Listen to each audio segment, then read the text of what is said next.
অষ্টম শ্রেণীর শিক্ষার্থীরা এখন 10 নং অঙ্কের সমাধান। লেখা আছে পি এবং কিউ যথাক্রমে 21 ও 35 এর সকল গুণনীয়কের সেট হলে পি ইউনিয়ন কিউ নির্ণয় করো। তার মানে পি ও কিউ এই দুইটা হলো একটা সেট। কার সেট? পি হইলো তোমার 21 এর গুণনীয়কের সেট, কিউ হলো 35 এর গুণনীয়কের সেট। তাহলে দেখো এটা ইজি, একদম ইজি। জাস্ট দেওয়া আছে কি, দেওয়া আছে পি ও কিউ যথাক্রমে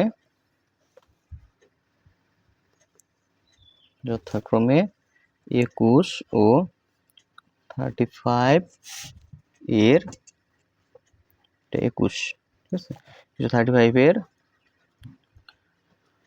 গুণনীয়কের সেট,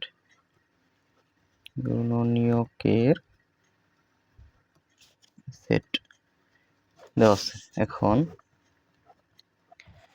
21 এর গুণনীয়ক কিভাবে বের করবা? 21 সমান তাহলে কত কত লেখা যায়?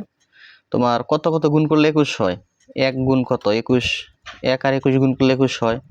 3 আর 7 গুণ করলে কত হয়? 21 হয়। 3 গুণ 7, এটা মানেও কত? 21। তো অতএব 21 এর গুণনীয়ক গুলো, 21 এর গুণনীয়ক তাহলে কোনগুলা? যেগুলা গুণ করলে 21 হলো ওইগুলা হলো 21 এর গুণনীয়ক। মানে 1 সাজাই লিখতেছি, 3 7 21, ঠিক আছে। তো এগুলো হলো 21 এর গুণনীয়ক। আশা করি কিভাবে 21 এর গুণনীয়ক বের করলাম বুঝতে পারছো।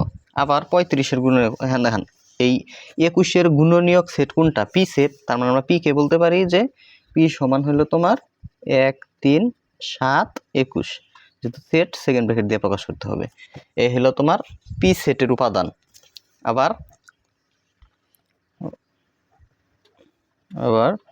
আমরা 35 সমান লিখতে পারি কত? 1 গুণ 35 মানে 35, 5 আর 7 গুণ করলেও 35 হয়, আর কোনো কিছু গুণ করলে কিন্তু 35 হয় না। তার মানে এগুলো হলো 35 এর গুণক। তো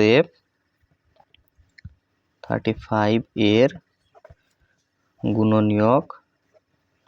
গুণনীয়কগুলো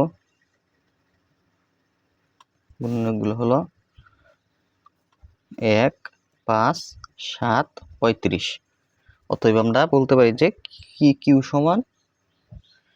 সমান এগুলা 1 5 7 35, ঠিক আছে। এগুলো হলো কিউ সেট। এখন আমাদের বের করতে বলছে যে পি ইউনিয়ন কিউ নির্ণয় করো। পি ইউনিয়ন কিউ, অতএব পি ইউনিয়ন কিউ, পি এর জায়গায় পি সেটটা লিখবো এখানে 1 3 7 21 ইউনিয়ন কিউ এর জায়গায় কিউ সেটটা লিখবো 1 5 7 35, ঠিক আছে।